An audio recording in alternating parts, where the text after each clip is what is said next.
नमस्कार मैत्रिणींनो. तर आज आपण बनवणार आहोत गाजराचा हलवा. तर त्यासाठी आपण 1/2 किलो गाजर घेतलेले आहे.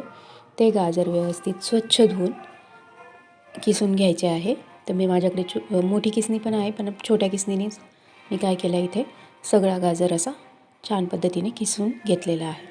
तुम्ही बघू शकता माझं सगळं गाजर किसून झालेलं आहे. तर त्याच्याच प्रमाणे आपल्याला 1 वाटी गूळ कापून घ्यायचा आहे.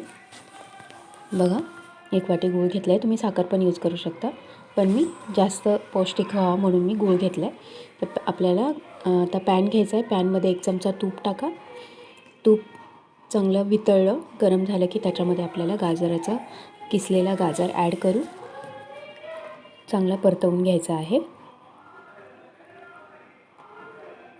व्यवस्थित परतवून घ्यायचं आहे. आता इथे पाहिजे तर तुम्ही वरतून पण थोडंसं तूप ॲड करू शकता. मी ॲड केलं आहे तसं.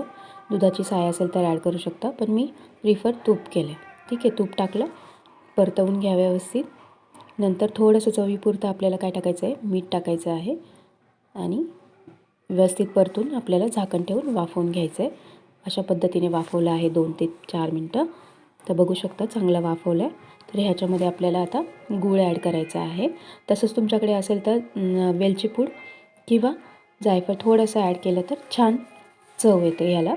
तर गूळ टाकायचा आहे आणि आपल्याला काय करायचं आहे, ह्याला चांगल्या पद्धतीने परतवून घ्यायचं आहे.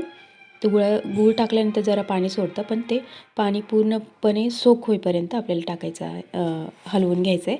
ड्रायफ्रूट टाकायचे आहेत. माझ्याकडे बदाम होते तर मी बदाम टाकलेले आहेत. तयार आहे गाजराचा हलवा. व्हिडिओ आवडला असेल तर लाईक करा, शेअर करा, सबस्क्राईब करा. थँक्यू.